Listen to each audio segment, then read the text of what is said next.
లలితా సహస్ర నామముల్లో కొన్ని నామములు విడతీసి చదివితే మీనింగ్ వేరైపోతుంది. మనం అనుకునే మీనింగ్ ఒకటైతే మనం తప్పు చదివితే మీనింగ్ చేంజ్ అయిపోతుంది. అలాంటి నామాలు ఉన్నాయి. ఒక ఎగ్జాంపుల్ చెప్తాను. 51వ శ్లోకంలో ఫస్ట్ లైన్ ఉంటుంది, దుష్ట దూరా దురాచార శమని దోషవర్జిత అని ఉంటుంది. ఇక్కడ చాలా మంది చేసే మిస్టేక్ ఏంటంటే దురాచార శమని రెండు విడతీస్తారు. ఆ దురాచార శమని విడతీయకూడదు. దురాచార శమని విడతీస్తే ఏంటవుతుందంటే దురాచార అని విడతీసి ఆగితే అమ్మవారిని మనం దురాచారురాలు అంటున్నాం అన్నట్టు. అదే విడతీయకుండా కలిపితే దురాచార శమని, అమ్మ మనలో ఉన్న ఆచారాలు ఏ తప్పుడు అయితే ఉన్నాయో ఆ దురాచారాలను అమ్మ తొలగించేస్తుంది, క్షమింపజేస్తుంది, తీసేస్తుంది. అందు గురించి ఇలాంటి దోషాలు గురుముఖంగా నేర్చుకుని ఎక్కడ ఏది ఎలా చదవాలో అలా నేర్చుకుని చదివితే ఏమీ అవదమ్మా. అంటే ఫలితం ఎక్కువగా ఉంటుంది. లలితా సహస్రనామం తీసుకున్నాం, ఒక 10 నిమిషాల్లో చదివేసాం, లేకపోతే 20 సార్లు చదివాం, అట్లాంటివి పెట్టుకోకుండా 11 సార్లు చదివాం. ఇది కాకుండా దాన్ని అర్థం చేసుకుని చక్కగా ఉచ్చారణ దోషాలు లేకుండా చదివితే సత్ఫలితాలు ఇస్తుందమ్మా. అది తప్పకుండా కౌంట్ చూడకూడదు, ఎంత చదవాలని కాదు. అమ్మ తత్వాన్ని తెలుసుకుంటూ 2 నామాలు చదివినా 4 శ్లోకాలు చదివినా ఉన్నది చక్కగా భక్తితోటి మనం అమ్మవారిని పిలిస్తే ఆవిడ ఎంతో భక్తితో మన దగ్గరికి వస్తారు. ఆవిడ భక్తి ప్రియ, భక్తి గమ్య, భక్తి వశ్య, భయాపహ. ఆవిడ భక్తి అంటే ఆవిడకి చాలా ఇష్టము. అలాంటి వాళ్ళని మన భక్తిని చూసి మనకు గమ్యాన్ని ఇస్తుంది. ఆవిడ మంచి చోటకు తీసుకెళ్తారు. అమ్మ, శ్రీచక్రం అంటాం. లలితా సహస్రనామం అనగానే మనం శ్రీచక్రం గురించి ఆలోచిస్తాము.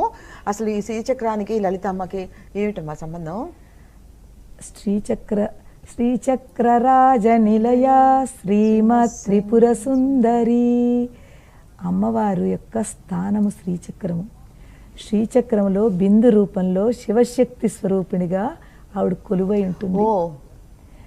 శ్రీచక్రములో అమ్మవారి యొక్క పరివార దేవతలు, ఆవిడ చుట్టూ ఆవిడ పరివార దేవతలు. ఇప్పుడు మన పరివారం ఉందనుకోండి, మన ఇంట్లో మన పరివారంలో మనం అందరం ఉన్నాం కదా, ఎంతో మందితో మన పరివారం ఉంది.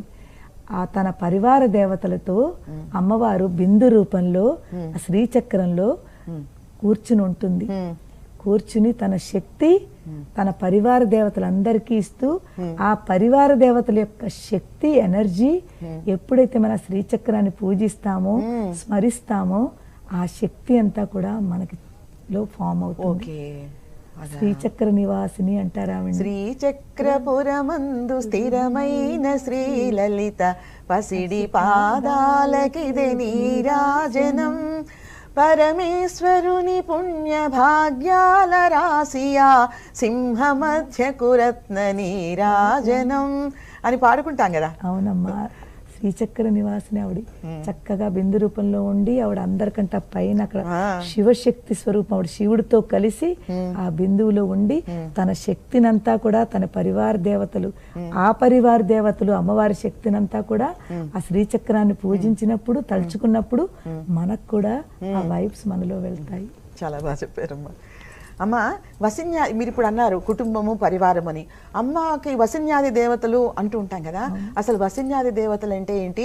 అమ్మ పరివారంలో వారికి ఉన్నటువంటి ప్రాముఖ్యత ఏమిటి? అవునమ్మా, చాలా మంచిది. అసలు లలితా సహస్రం మన వరకు వచ్చింది అంటే దానికి కారణం వసిన్యాది వాగ్దేవతలు. ఓకే, వాళ్ళని వాక్ దేవతలు. వాక్ అంటే మాట. మనకి మంచిగా మాట ఇంత చక్కగా మాట్లాడుతున్నాము అంటే సరస్వతి కూడా మన వాగ్దేవత అంటాము. ఈ వశిన్యాది వాగ్దేవతలు వాళ్ళెవరు? వశిని, కామేశ్వరి, మోదిని, విమలే, అరుణే, జయని, సర్వేశ్వరి, కౌళిని. 80 వాగ్దేవతలమ్మా. అమ్మవారి యొక్క శ్రీచక్రంలో వాళ్ళు అమ్మవారి బిందు రూపంలో ఉంటే తర్వాత త్రికోణం ఉంది, దాని తర్వాత 8 మంది అమ్మ చుట్టూ ఈ వశిన్యాది దేవతలు ఉంటారు. పైనుంచి చూసుకుంటే 3వ ఆవరణ, కింద నుంచి చూసుకుంటే 7th ఆవరణ. ఆవిడ అమ్మవారి దగ్గరే ఉంటారు. వీళ్ళు వశిన్యాది దేవతలు ఎవరు? అమ్మవారి యొక్క శక్తులు. అమ్మవారు తనలోంచే 80 శక్తుల్ని తీసుకొచ్చి వాళ్ళకి మీరందరూ స్తోత్రం చెయ్యండి అని ఆదేశించింది. ఆదేశించినప్పుడు వాళ్ళ శ్రీముఖం నుంచి ఒక గొప్ప స్తోత్రం 1000 నామములతో ఉన్న ఒక స్తోత్రం వచ్చింది. ఆ 1000 నామములతో ఉన్న ఒక స్తోత్రం ఏది అంటే ఈ శ్రీ లలిత సహస్రనామ స్తోత్రము అన్నాం. అందుకే సహస్రము అంటే 1000 నామములతో ఉన్న స్తోత్రము వసిన్యాది వాగ్దేవతల యొక్క శ్రీముఖాన్ని నుంచి వచ్చింది.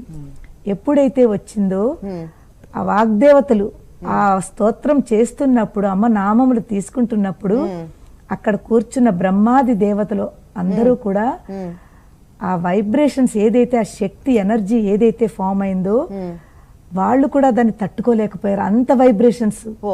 ఆ బ్రహ్మాది దేవతలు స్తోత్రం కంప్లీట్ అయిన తర్వాత, అమ్మా ఇది ఒక స్తోత్రము కాదు, ఇది గొప్ప మహామంత్రములు తో సమానమైన స్తోత్రము.